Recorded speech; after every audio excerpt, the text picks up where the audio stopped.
Katakan, amin, haleluya. Kita berikan tepuk tangan bagi Tuhan kita. Sebelum Bapak Ibu Saudara duduk, Saudara, kita menjelang tahun baru, akhir tahun baru, mungkin kita kasih salam begini, Happy Early New Year, gitu ya. Oke, silakan. Oke, Saudara boleh duduk kembali. Shalom Bapak Ibu semua. Sukacita bisa, ini adalah saya kali perdana atau kali pertama saya khotbah di Gedung Baru GMS Surabaya Timur. Luar biasa, saya betul-betul dalam tanda kutip iri karena saya rindu di Jakarta juga punya gedung sebesar ini gitu ya. Tapi saya berdoa, saya percaya tahun depan ada sesuatu yang besar untuk kita semuanya. Saudara, saya berikan judul tema khotbah sepanjang hari ini. Saya cuma khotbah 3 kali, sisanya akan dilanjutkan oleh istri saya. Tema khotbah di 3 kali. Di umum 1 kita akan bicara bagaimana kita bisa berjalan dalam kepastian sekalipun masa depan kita atau masa depan memasuki tahun yang baru itu serba nggak pasti. Lalu ibadah kedua saya bicara tentang bagaimana kita itu harus punya mata iman. Khususnya ketika kita memasuki permulaan baru atau tahun yang baru. Kalau kita pakai mata ketakutan, maka ada 5 perangkap. Kalau kita itu memandang masa depan kita itu tidak dengan iman. Lalu ibadah terakhir, saudara, kita tahu bahwa yang namanya kehidupan, saudara, itu lengkap dengan berkat sekaligus lengkap dengan ada masalah. Di dalam hidup kita nggak bisa expect bahwa kita nggak menghadapi yang namanya masalah. Nah, tahun depan saya percaya Tuhan itu pasti sediakan kemuliaan yang sendiri atau berkatnya sendiri buat kita. Tapi sayangnya banyak kita itu tidak siap ketika masuk ke tahun depan, kita kepengen kemuliaan yang besar atau berkat yang besar, tapi kita nggak siap menghadapi giants atau raksasa-raksasa yang mungkin menghadang di setiap perjalanan kehidupan kita. Itulah sebabnya kita perlu siap menghadapi kehidupan kita, menghadapi realita yang ada dengan iman. Seringkali di akhir tahun seperti ini, kita biasanya punya iman di masa depan. Tapi begitu kena realita nggak sesuai dengan apa yang kita imani, disitulah biasanya iman kita itu gugur. Dan ujungnya kita mengalami kekalahan. Nah, ibadah ketiga, saya khusus bagaimana kalau misalnya realita yang kita hadapi itu nggak sesuai dengan apa yang kita imani. Bagaimana caranya kita bisa bertahan atau berdiri dengan iman sampai kita bisa melihat bahwa Tuhan itu nyata dalam kehidupan kita. Nah, ini tema 3 khotbah sepanjang hari ini. Nah, mari kita buka sama-sama untuk ibadah pagi ini. Kita akan belajar dari Yohanes pasal yang kedua. Dari ayat pertama sampai ayat 11 saya akan bacakan. Yohanes pasal 2 ayat pertama sampai ayat yang ke-11. Pada hari ketiga ada perkawinan di Kana yang di Galilea dan ibu Yesus ada di situ. Yesus dan murid-muridnya diundang juga ke perkawinan itu. Ketika mereka kekurangan anggur, ibu Yesus berkata kepadanya, mereka kehabisan anggur. Kata Yesus kepadanya, mau apakah engkau daripadaku ibu? Saatku belum tiba. Tetapi ibu Yesus berkata kepada pelayan-pelayan, apa yang dikatakan kepadamu, buatlah itu. Di situ ada 6 tempayan yang disediakan untuk pembasuhan menurut adat orang Yahudi. Masing-masing isinya 2-3 buyung. Yesus berkata kepada pelayan-pelayan itu, isilah tempayan-tempayan itu penuh dengan air. Dan mereka pun mengisinya sampai penuh. Lalu kata Yesus kepada mereka, sekarang cedoklah dan bawalah kepada pemimpin pesta. Lalu mereka pun membawanya. Setelah pemimpin pesta itu mengecap air yang telah menjadi anggur itu, dan ia tidak tahu dari mana datangnya, tetapi pelayan-pelayan yang mencedok air itu mengetahuinya, ia memanggil mempelai laki-laki dan berkata kepadanya, setiap orang menghidangkan anggur yang baik dahulu, dan sesudah orang puas minum, barulah yang kurang baik. Akan tetapi engkau menyimpan anggur yang baik sampai sekarang. Hal itu dibuat Yesus di Kana yang di Galilea sebagai yang pertama dari tanda-tandanya, dan dengan itu ia telah menyatakan kemuliaannya dan murid-muridnya percaya kepadanya. Saudara, dari kisah Alkitab yang sudah kita paham betul atau kita sudah tahu betul, kita bisa mempelajari sebuah prinsip bagaimana kita bisa berjalan dengan confidence, berjalan dengan keyakinan atau berjalan dengan kepastian yang supranatural ketika kita memasuki masa depan yang tidak pasti. Bapak Ibu, kita semua setuju bahwa setiap kita nggak tahu 2 jam ke depan terjadi apa. Hidup itu penuh dengan yang namanya interupsi. Nggak ada yang tahu bahwa tahun 2020 akan ada pandemi. Tidak ada yang menyangka pandemi juga bisa masuk ke Indonesia, dan bukan hanya Indonesia, tapi menyapu seluruh dunia. Tidak ada yang memplanning, bahkan orang-orang terbaik pun tidak memprediksi. Kejadian seperti di Amerika, yang kejadian 9/11, ya gedung itu bisa roboh, lalu perekonomian jadi guncang pada waktu itu, gak pernah ada yang bisa memprediksi. Karena hidup ini penuh dengan interupsi, saudara. Apa sih interupsi? Interupsi itu adalah perubahan tiba-tiba yang kita gak duga, saudara. Dan biasanya itu merusak rencana kita, dan itu menuntut kita untuk kita itu bisa adaptasi. Itu namanya interupsi. Masa depan itu gak ada yang tahu. 2 jam ke depan akan terjadi apa, itu gak tahu, saudara. Tapi kita bisa berjalan memasuki tahun yang baru, memasuki masa depan itu dengan sebuah kepastian. Sekalipun masa depan itu gak pasti. Yang setuju katakan amin. Kenapa saya katakan hidup itu penuh dengan interupsi, Bapak Ibu? Bisa jadi hari ini terjadi banyak perubahan rencana dalam kehidupan saudara. Mungkin di akhir tahun ini Anda baru saja dipecat. Anda baru saja kehilangan pekerjaan karena mungkin saudara perusahaan saudara krisis sehingga Anda menjadi salah satu orang yang dikeluarkan. Atau mungkin saudara baru saja kehilangan orang-orang yang Anda kasihi. Mungkin beberapa waktu yang lalu. Sehingga semua rencana Anda berubah. Hidup penuh dengan interupsi, hidup penuh dengan perubahan yang mungkin kita bahkan tidak memprediksinya. Tapi kalau kita kenal siapa Tuhan dan kita belajar prinsip berjalan dengan Tuhan, kita bisa berjalan dalam kepastian sekalipun masa depan itu tidak pasti. Masa depan memang gak pasti, tapi kita tahu siapa yang pegang masa depan kita, yaitu Tuhan. Amin, saudara. Nah, apa yang kita pelajari, bagaimana kita bisa berjalan dalam kepastian, walaupun masa depan kita gak pasti, saudara. Yang pertama, saudara, apa yang kita bisa pelajari? Coba kita baca sekali lagi ayat 6 dan 7. Di situ ada 6 tempayan yang disediakan untuk pembasuhan menurut adat orang Yahudi. Katakan sama-sama 6 tempayan. Lalu dikasih info masing-masing isinya 2-3 buyung. Itu kalau dikonversikan itu 20-30 galon. Lalu Yesus berkata kepada pelayan-pelayan itu, isilah tempayan itu penuh dengan air. Dan mereka pun mengisinya sampai penuh. Nah, saudara, latar belakangnya adalah Yesus waktu itu diajak oleh ibunya untuk pergi ke Kana karena di situ ada perjamuan kawin. Lalu apa yang terjadi? Seperti tadi kata saya, saudara, mereka itu punya masalah yang mereka tidak duga. Mereka kehabisan anggur. Nah, Anda harus tahu bahwa dalam tradisi orang Yahudi, kalau mereka itu bikin pesta, lalu mereka itu kehabisan anggur untuk mereka bisa sediakan kepada tamu-tamunya, itu bukan hanya mereka itu malu, tapi itu menjadi sebuah aib. Kalau saudara di zaman sekarang, kalau Anda itu bikin pesta lalu makanannya nggak cukup, mungkin Anda cuman malu. Tapi nggak pernah akan jadi seperti aib.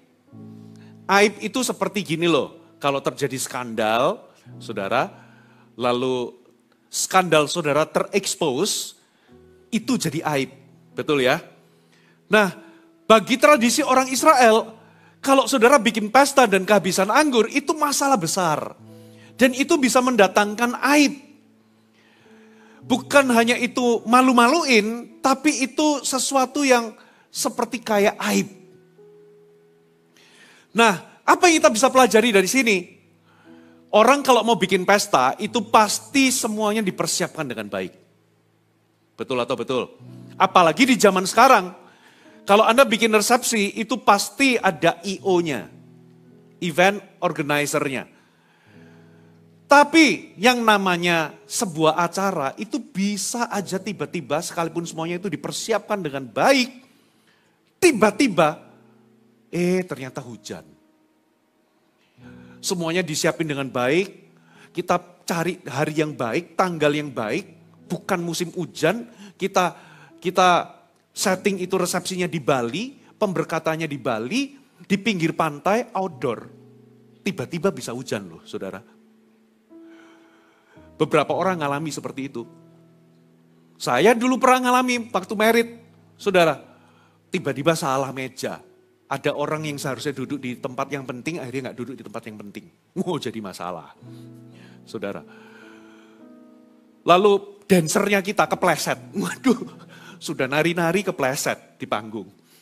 Saya masih ingat, waduh gitu ya.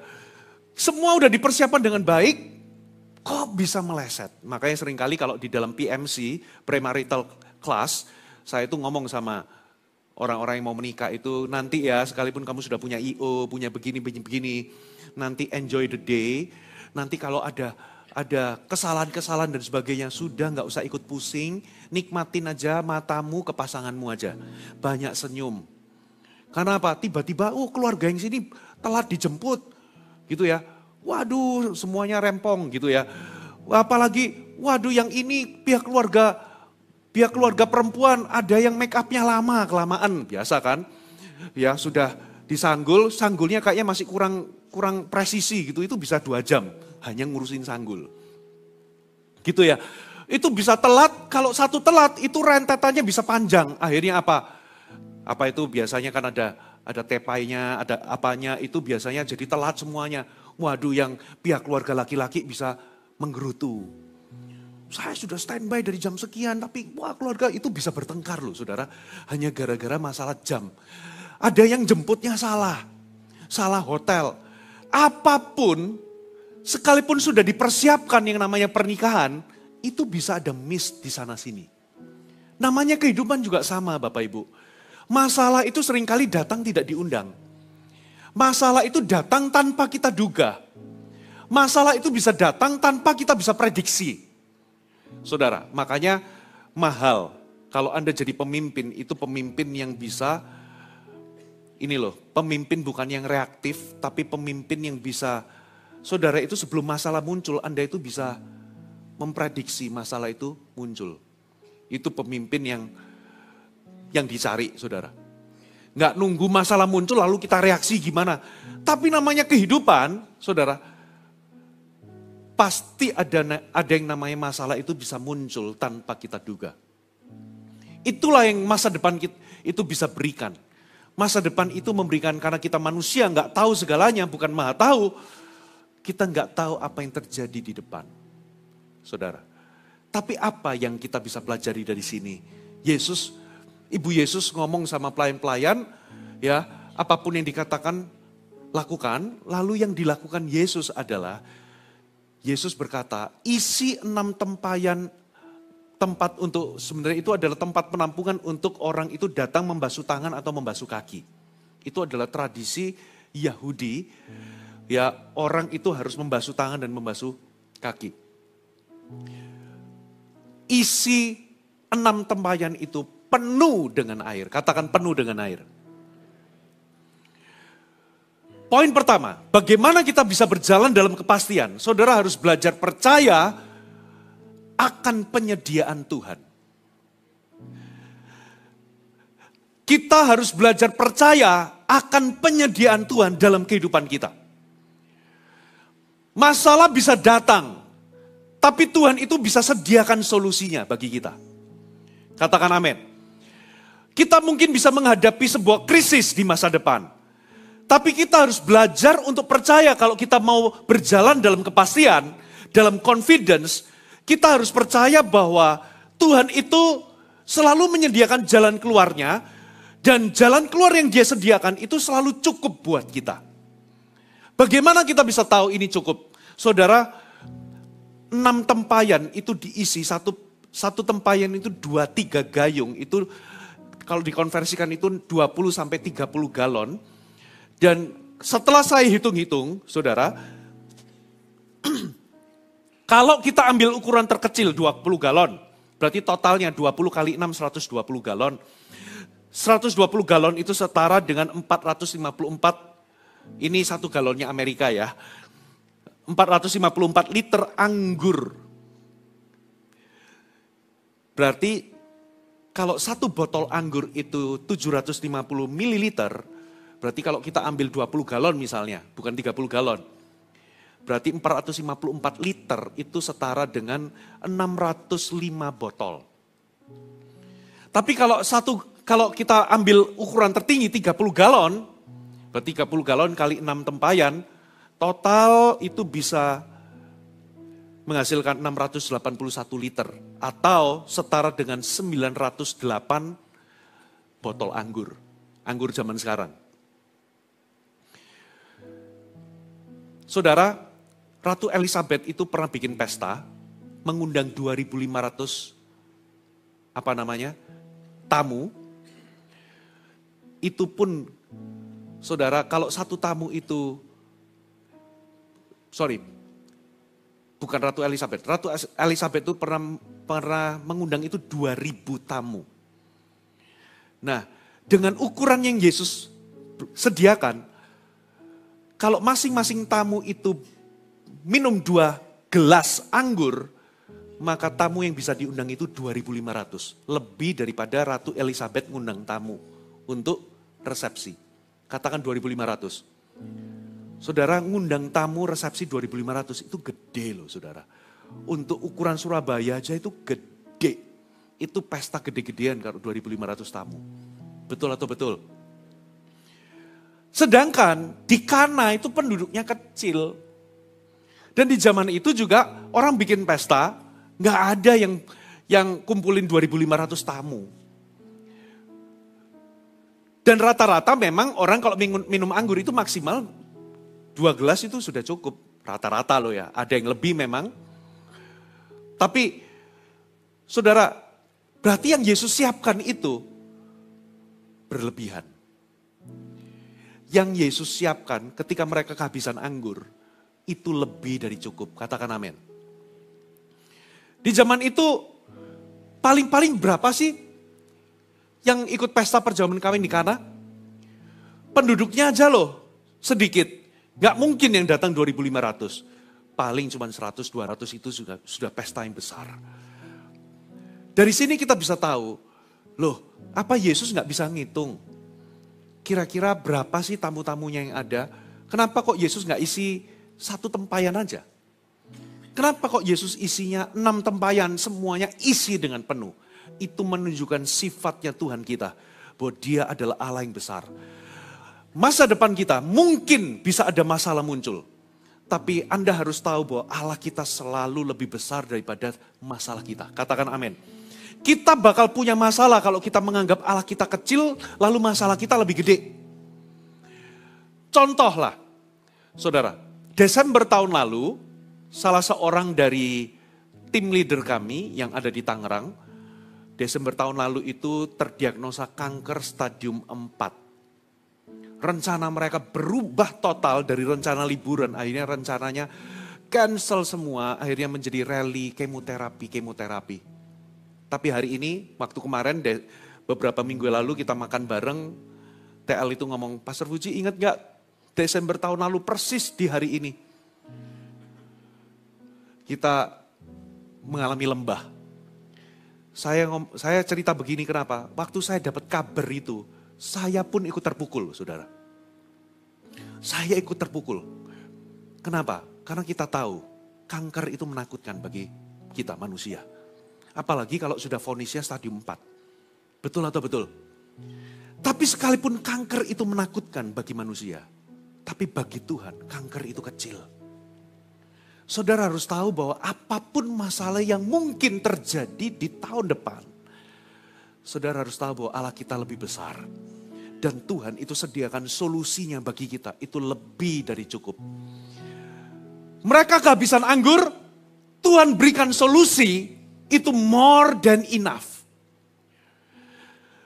Kalau kita percaya, kita bisa percaya bahwa Tuhan kita itu lebih besar dan Dia menyediakan, Dia memberikan kita penyediaan itu lebih daripada yang kita sebetulnya butuhkan.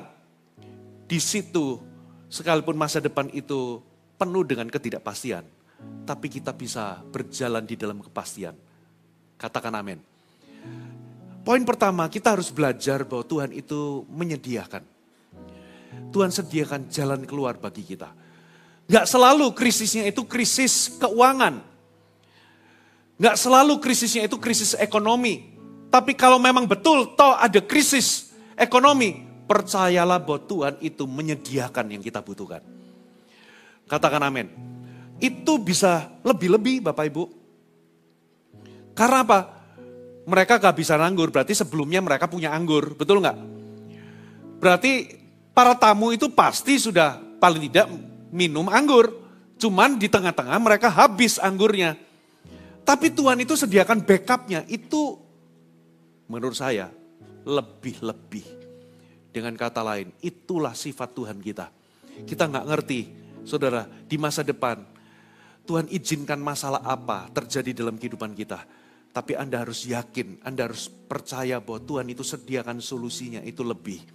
Dia sediakan jalan keluar bagi kita. Dia menyediakan jawaban bagi kita itu more than enough. Dan kalau Tuhan menyediakan, yang Tuhan sediakan itu pasti cukup untuk kita. Pasti cukup. Ada amin. Kita seringkali seperti bangsa Israel, saudara. Bangsa Israel itu punya mindset namanya mindset langka atau dalam terjemahan bahasa Inggris itu scarcity mindset. Selalu merasa kurang. Selalu merasa tahun depan itu kayaknya selalu merasa kurang. Merasa apapun yang tersedia itu selalu gak cukup bagi kita. Kalau ada masalah pasti kita gak punya solusinya. Itu adalah mentalitas yang salah. Itu nanti saya akan jelaskan di ibadah kedua. Orang Israel datang, mereka itu melihat tanah itu penuh susu dan madunya. Tapi waktu mereka balik, mereka berikan report. Ya memang tanah ini subur, tapi tanah itu ada orang enak menguasainya. Ada orang Yebus, ada orang Amori. Apa yang sedang mereka katakan? Kita gak punya cukup lahan. Semua tanah yang terbaik sudah diambil sama mereka. Kita nggak cukup. Pasti kalau kita masuk di situ nggak ada cukup persediaan buat kita. Nggak ada cukup sumber daya. Sebab tanah-tanah yang permai, tanah-tanah yang subur diambil sama bangsa-bangsa itu. Kita pasti nggak akan cukup. Apalagi yang tinggal di situ orang-orang yang memakan penduduknya. Dengan kata lain, orang-orang yang tinggal di situ itu berbahaya bagi orang-orang aslinya di situ, yang tinggal di situ. Kita pasti dilahap, kita seperti belalang di mata kita seperti belalang dan begitu juga mereka melihatnya kepada kami. Itu namanya mentalitas apa saudara? Merasa bahwa nanti kalau aku ketemu masuk ke sana pasti nggak cukup, pasti nggak ada sumber daya, kita pasti nggak dapat yang terbaik, kita pasti begini, kita pasti begini. Kita menjadi fokus kepada sesuatu yang kurang dalam diri kita. Nanti kalau ada masalah, kita pasti gak ada jalan keluarnya. Makanya banyak orang itu memasuki tahun baru atau melihat masa depan itu selalu dengan cemas dan panik. Nanti kalau ada masalah begini, pasti hancurlah kita, matilah kita. Pasti gak ada solusinya, pasti gak ada jawabannya. Nanti kalau ada krisis ekonomi, pasti udah. Kita pasti gak bisa makan, pasti gak ada persediaan. Kita lupa bahwa kita punya Tuhan. Sekalipun Tuhan izinkan masalah untuk kita hadapi, tapi Tuhan selalu punya persediaan buat kita. Dia punya jalan keluar, dia punya solusi, dan dia bisa mencukupkan kita. Katakan amin. Saudara. Yang kedua, saudara.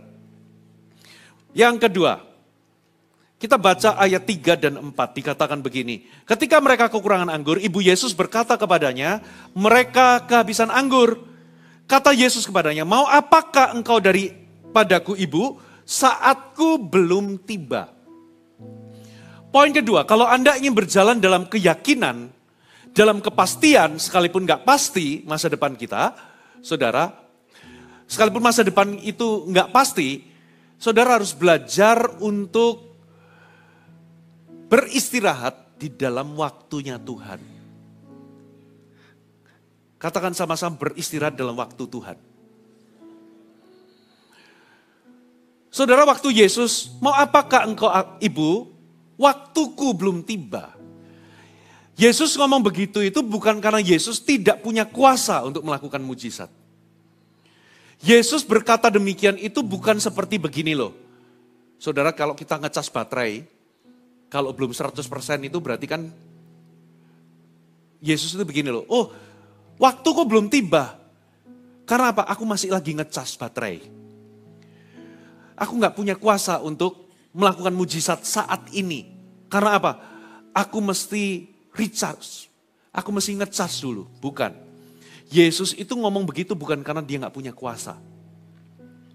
Tapi Yesus itu sedang mengajarkan kepada kita bahwa segala sesuatu itu harus berjalan sesuai dengan waktunya. Katakan amin. Hari ini mungkin Anda punya masalah yang belum beres. Tapi Anda bisa berjalan dalam kepastian. Bahwa Tuhan itu, gini loh, ada sesuatu yang harus terjadi dulu sebelum sesuatu terjadi. Contohnya, kenapa Yesus itu gak umur 12 sudah langsung melakukan pelayanan? Saudara, gak bisa. Karena menurut rencana Tuhan itu harus ada Yohanes Pembaptis dulu yang buka jalan. Yohanes Pembaptis itu harus membuka jalan dulu, lalu setelah itu Yohanes Pembaptis itu harus mati dulu. Baru Yesusnya itu muncul. Segala sesuatu itu akan terjadi seturut dengan waktunya. Nah, kenapa kita itu seringkali cemas dan panik? Karena kita gak belajar untuk rest di dalam waktu Tuhan. Kita itu panik karena kita merasa bahwa segala sesuatunya terlambat. Kita maunya Tuhan itu melakukannya itu sekarang menurut hemat kita. Sementara Tuhan itu gak panik karena Tuhan tidak pernah terburu-buru, Tuhan juga tidak pernah terlambat. Katakan amin. Tuhan gak pernah terlalu cepat dan Tuhan gak pernah terlambat. Tuhan itu sediakan semuanya tepat pada waktunya. Katakan amin. Itulah sebabnya kita harus belajar untuk sabar.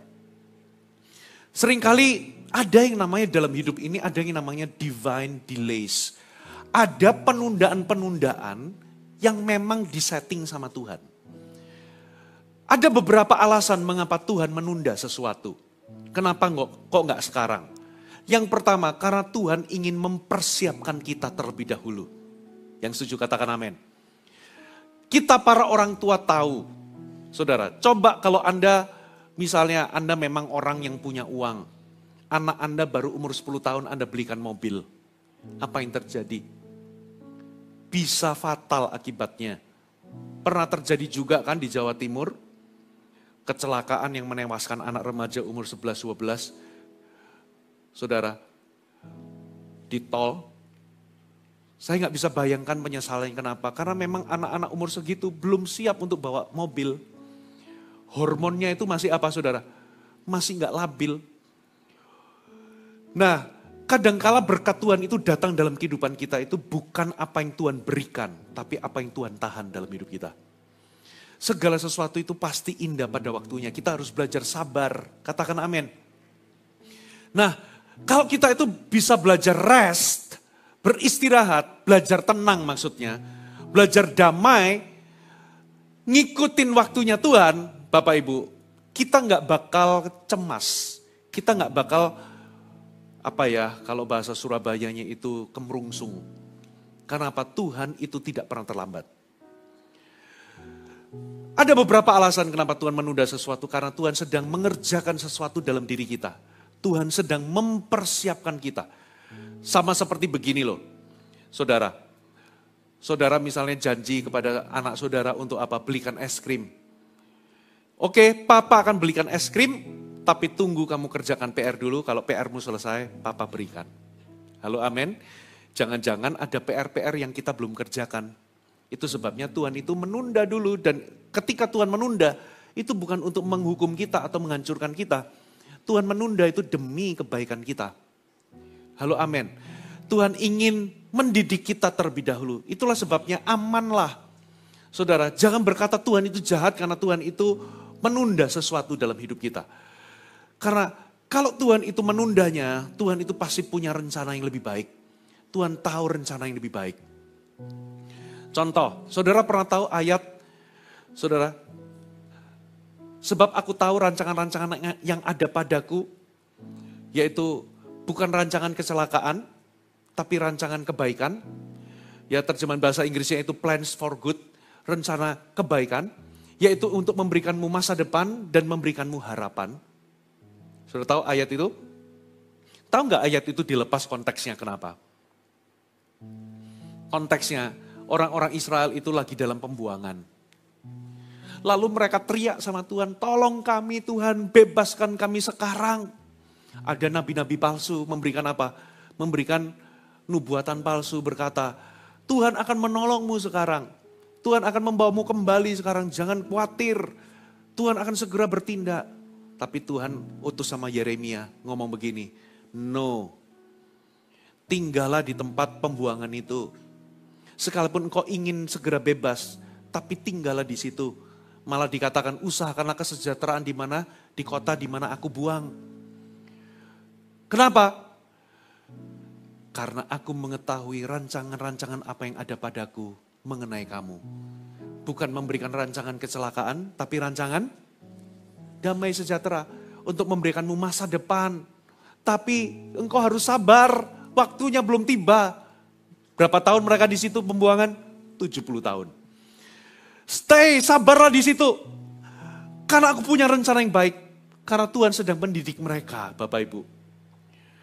Tapi Tuhan janji, di masa-masa itu, aku akan pelihara kamu. Tuhan gak jawab doanya waktu itu. Tuhan jawab itu nanti 70 tahun kemudian. Tapi mereka yang stay di situ, mereka sejahtera, mereka dipelihara sama Tuhan. Mereka dikasih hari depan. Kenapa? Tuhan mendidik mereka untuk menjadi lebih kuat. Tuhan mendidik mereka untuk apa saudara? Untuk belajar taat kepada Tuhan. Seringkali ada yang namanya divine delays. Penundaan yang Tuhan setting. Kita minta tolong tapi sepertinya kok gak tiba pertolongan Tuhan. Kita minta Tuhan bertindak dan kita tahu bahwa dan kita percaya bahwa Tuhan itu sanggup melakukannya. Tapi kenapa kok Tuhan tidak melakukannya sekarang? Saudara belajarlah rest. Kalau enggak, Anda akan serba gak pasti menjalani kehidupan. Anda akan goyang ke sana kemari. Percayakan diri Anda kepada rencana Allah. Yang ketiga, saudara. Yang ketiga, kita baca di ayatnya, saudara, ayat yang ke-10.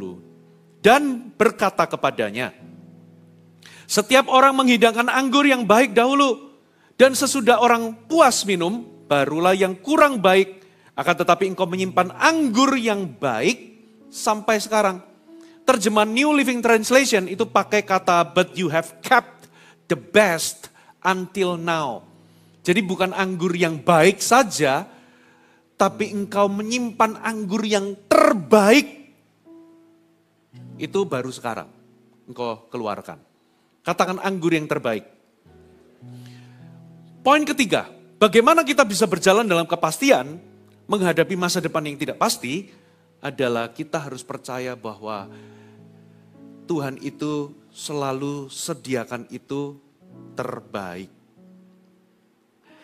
Percayalah bahwa Tuhan itu selalu memberikan yang terbaik. Katakan amin. Jadi Tuhan itu akan melakukan sesuatu. Tuhan itu Tuhan yang bertanggung jawab dalam kehidupan kita. Ketika Anda minta tolong, pasti Tuhan akan melakukan sesuatu tentangnya. Tentunya sesuai dengan waktunya. Katakan amin. Tapi begini loh, ketika Tuhan melakukan sesuatu, ketika Tuhan memberikan kepada kita, percayalah yang Tuhan berikan itu yang terbaik. Saya kasih contoh ya, saya kasih contoh untuk memberikan ilustrasi. Kurang lebih 8 atau 7 tahun yang lalu, waktu itu momen-momen saya itu belajar untuk bergerak dalam mujizat. Banyak mujizat terjadi, saudara. Lalu saya diundang di Surabaya waktu itu untuk healing training. Waduh, malam itu penuh dengan mujizat. Bukan hanya kaki tumbuh, tangan tumbuh. Saudara, ada yang skoliosis jadi lurus, ada yang macam-macam, saudara. Pulang dari apa namanya? Healing training itu, saya makan. Ternyata, saudara, saya keracunan makanan. Saya masuk ke UGD, saudara. Padahal habis ngajar training kesembuhan, training mujizat. Bapak Ibu, saya doa untuk perut saya, tapi saya berakhirnya di mana? Di UGD. Saya sembuhnya gara-gara obat, bukan karena mujizat.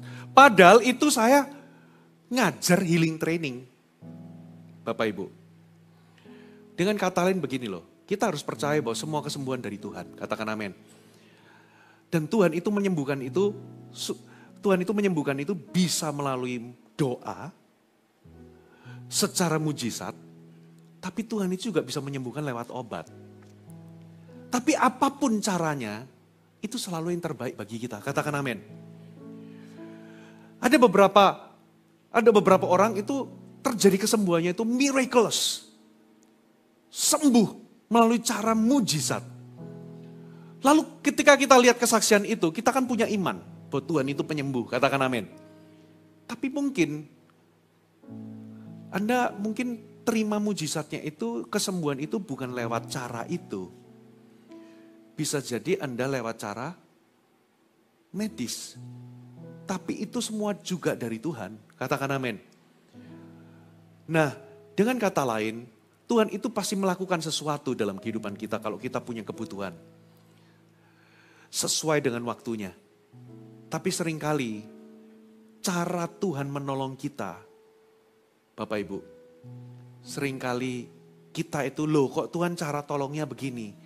Tahukah saudara, kalau Tuhan itu memberikan kepada kita, Tuhan itu berikan yang terbaik. Katakan amin.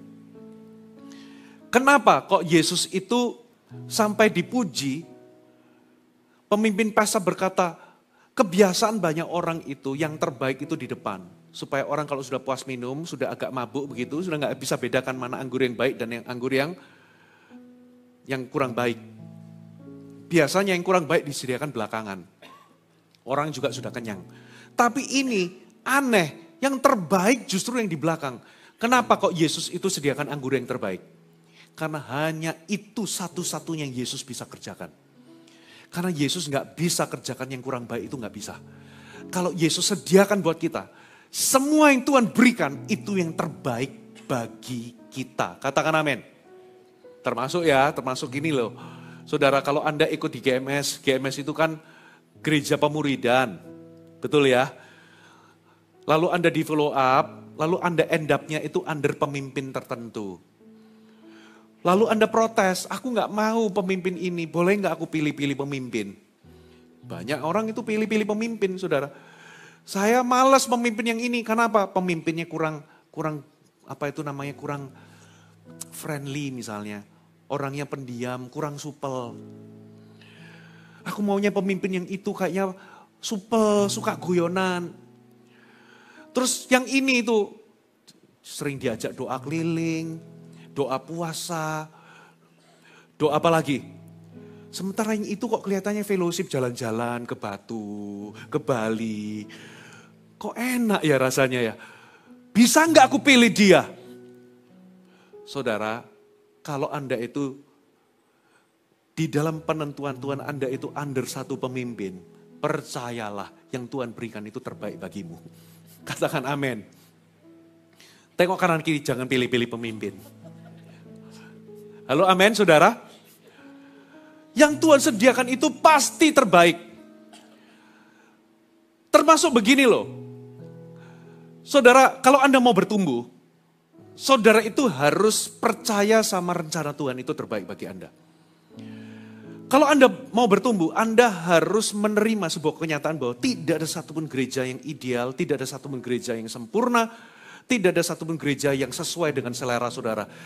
Dan kalau Anda mau bertumbuh, cara Tuhan terbaik adalah Anda harus make decision. Pertumbuhan itu karena keputusan, bukan karena selera. Ada amin?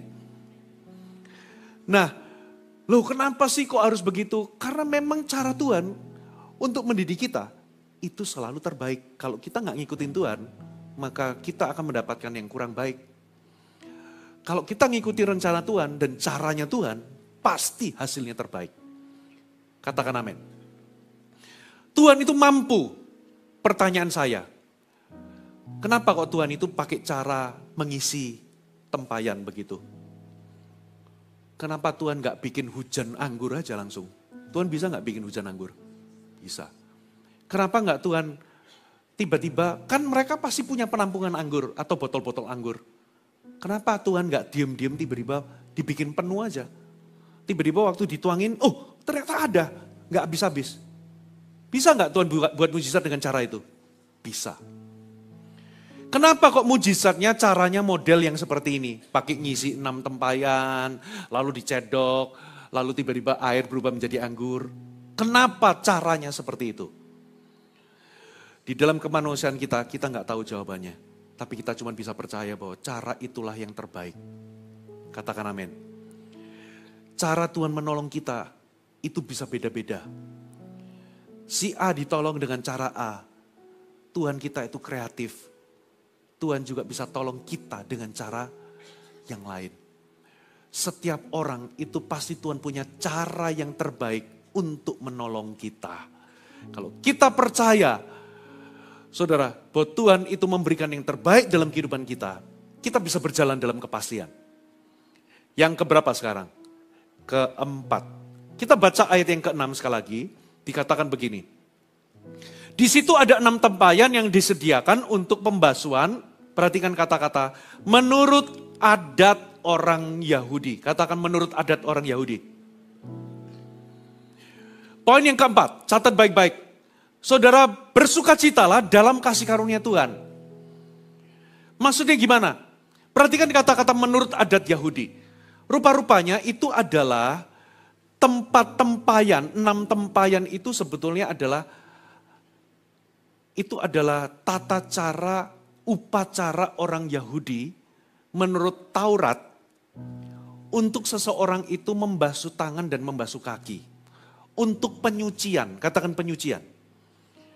Dan Tuhan pakai sesuatu yang dipakai di dalam hukum Taurat untuk memberikan anugerah atau mujizat.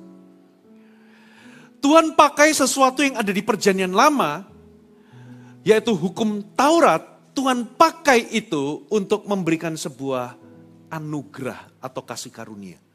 Memberikan mujizat. Apa aplikasinya buat kita? Kalau Anda mau berjalan dalam keyakinan, berjalan dalam kepastian, saudara harus bersukacita dalam kasih karunia Tuhan. Anda gak boleh berkata tahun depan, kalau aku ketimpa masalah, apakah aku layak untuk ditolong? Jangan-jangan aku ketimpa masalah ini, aku dihukum sama Tuhan. Lalu Anda merasa gak layak. Anda merasa gak punya iman untuk aku ini bisa percaya bahwa Tuhan itu sanggup menolongku. Berapa banyak orang yang sakit, mereka percaya bahwa ini adalah hukuman dari Tuhan. Makanya aku sakit. Bahasanya orang Surabaya, tuh kapok kan, dia diselentik sama Tuhan. Makanya dibuat sakit. Lalu orang yang mendengar itu percaya bahwa aku dihukum Tuhan, Tuhan membenciku. Berarti aku adalah orang yang gak layak terima berkat kesembuhan. Aku orang yang gak layak terima pertolongan. Aku orang yang dibenci Tuhan. Aku ini penuh dengan dosa, itulah sebabnya Tuhan marah dan Tuhan membenci aku. Dan Tuhan memberikan masalah untuk menghukum aku. Kalau Anda percaya bahwa Tuhan membenci Anda, saudara, percaya bahwa masalah itu hukuman bagi saudara, Anda gak akan punya iman untuk Anda itu bisa percaya Tuhan menolong Anda. Karena apa? Orang penyakit ini yang datangkan Tuhan kok.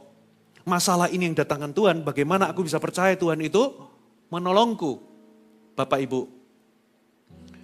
percayalah kepada anugerah. Katakan amin. Kita ini memang gak layak di hadapan Tuhan.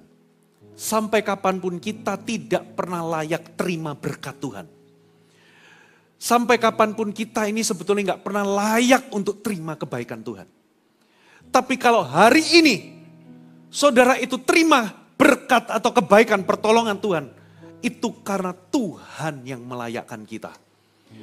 Bukan kita yang melayak-layakkan diri, tapi karena Tuhan sudah mati bagi kita. Menanggung kutuk bagi kita, dia dimahkotai duri. Dia dihukum ganti kita. Tuhan itu harus terima murka Allah karena dosa. Kita yang berdosa, alih-alih terima murka, tapi malah kita terima kasih karunia. Itulah yang dikerjakan Yesus di atas kayu salib. Katakan amin. Itu sebabnya di tahun depan, jangan pernah kecil hati dan merasa aku kurang layak, aku kurang sempurna, aku kurang kudus untuk menerima berkat Tuhan. Karena kita layak atau tidak layak, saudara, kita layak itu karena Tuhan yang melayakkan. Kita layak karena kasih karunia. Katakan amin. Kalau hari ini Anda bisa punya keyakinan bahwa hari ini aku diterima, bukan karena perbuatan baikku, tapi aku diterima oleh Tuhan karena karya Yesus di atas kayu salib. Anda nggak lagi jalan dalam penghukuman. Anda nggak lagi tertunduk. Anda nggak lagi merasa kayak aku ini nggak layak. Saudara, tapi Anda bisa bersuka cita di dalam kasih karunia. Katakan amin. Hari ini aku bisa percaya di dalam kasih karunia. Tuhan bisa memberikanku pertolongan. Aku layak bukan karena diriku, tapi aku layak karena Tuhan memberikan kasih karunia. Itulah sebabnya kenapa Yesus itu bikin mujizat nggak pakai hujan. Tapi dia itu sengaja pakai sesuatu yang menurut adat hukum Yahudi. Itu adalah hukum Taurat. Hukum Taurat itu isinya tuntutan. Engkau harus bekerja, engkau harus melakukan sesuatu. Untuk diterima engkau harus buktikan sesuatu. Tapi Tuhan pakai itu untuk memberikan anugerah yang berlimpah. Sebagai lambang bahwa di dalam perjanjian baru, saudara, kita semua itu dilayakkan. Kita semua dicintai. Kita semua diterima oleh Tuhan. Bukan karena perbuatan baik kita. Tapi semata-mata karena anugerah dan kasih karunia. Halo, amin. Jangan pernah merasa aku gak layak ditolong. Karena aku merasa kayak orang sebelahku ini lebih layak ditolong. Karena apa? Dia lebih baik dari aku. Kayaknya dia ke gereja itu lebih sering daripada aku. Kayaknya dia itu lebih suci, makanya Tuhan lebih tolong dia. No. Basis Tuhan menolong kita itu bukan karena kebaikan kita. Basis Tuhan tolong kita itu bersandar kepada karyanya di atas kayu salib. Karena kebaikannya. Katakan amin. Semua kita di mata Tuhan miskin di hadapan Tuhan. Kita semua ini bangkrut total secara rohani. Kalau ada orang itu baik, itu bukan karena dia baik, tapi Tuhan memberikan kasih karunia dalam kehidupannya. Dari sini kita bisa punya keyakinan bahwa di dalam kerajaan sorga tidak ada anak emas. Tidak ada orang lebih spesial daripada yang lain. Semuanya adalah anak kesayangan Tuhan karena kematian Kristus. Itu fondasi Anda punya iman, Bapak Ibu. Kalau fondasinya itu adalah perbuatan kita, jadinya transaksional nantinya. Tuhan, aku sudah setia. Aku tuntut, aku layak untuk Tuhan tolong. Karena aku sudah setia ke gereja. Loh, itu namanya entitled. Itu namanya saudara sudah sombong. Hubungan Anda transaksional sama Tuhan. Hari ini aku buat baik, aku rajin ke gereja, bahkan ikut CG, aku pelayanan, aku mati-matian buat Tuhan. Aku layak Tuhan untuk terima pertolongan Tuhan. Aku layak untuk terima berkat Tuhan. Kalau Anda datangnya seperti ini, Anda sudah keliru mengambil sikap. Anda sudah salah memposisikan diri. Kalau Anda begitu, itu seperti begini loh. Ya, kita datang, aku sudah kudus, aku sudah cukup baik dan cukup layak. Ya, untuk terima mujizat. Itu namanya kesombongan. No. Kabar baiknya adalah semua kita, saudara, hari ini kalau bisa terima berkat Tuhan bukan karena layak, tapi karena Tuhan melayakkan kita. Amin. Yang terakhir, saudara. Yang terakhir. Ayat yang kelima. Tetapi Ibu Yesus berkata kepada pelayan-pelayan, apa yang dikatakan kepadamu, buatlah itu.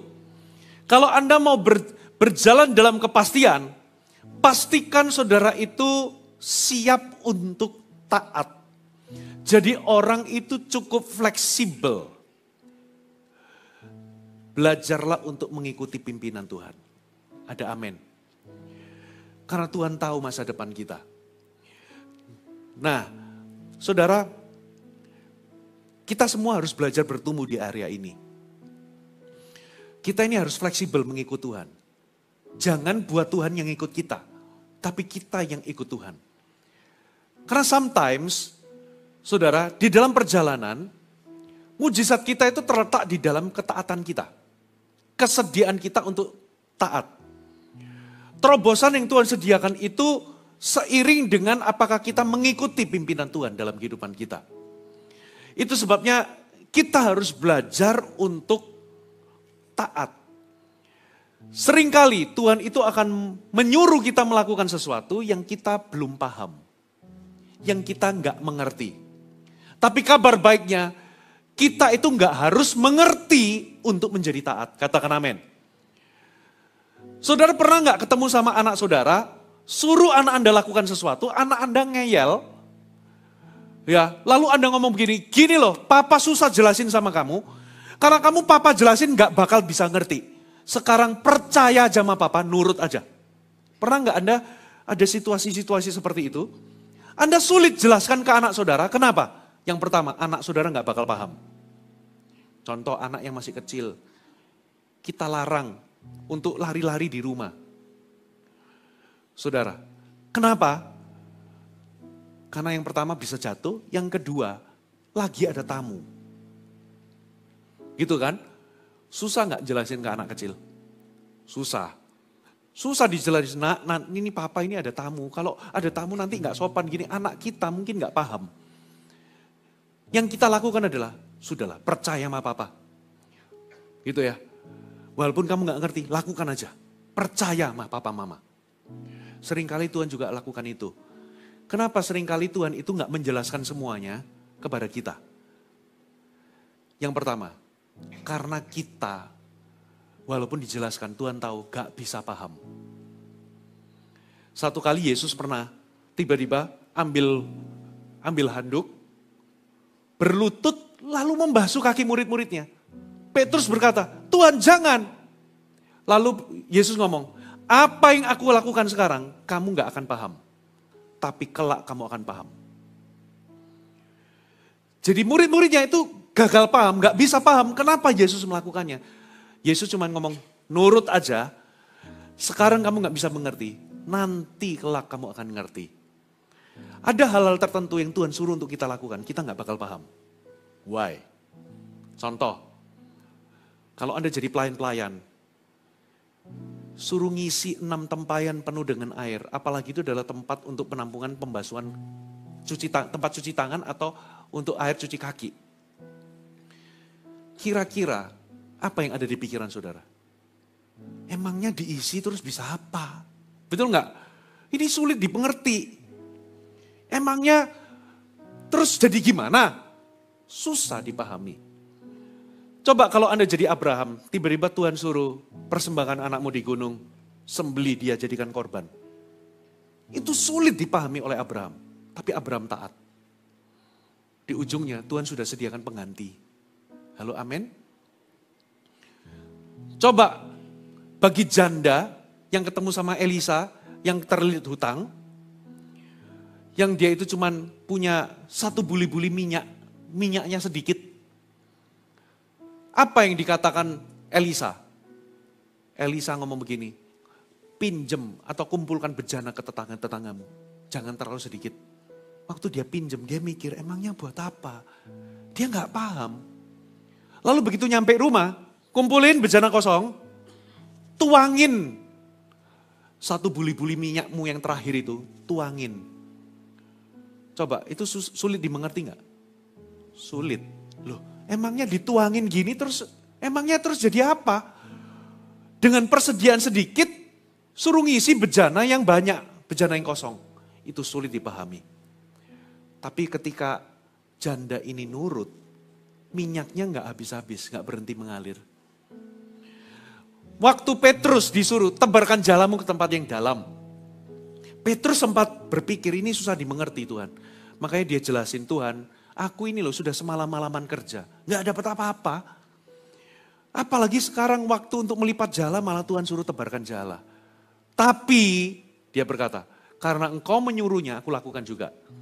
Apa yang sebetulnya dikatakan oleh Petrus. Tapi aku akan nurut sekalipun aku nggak paham.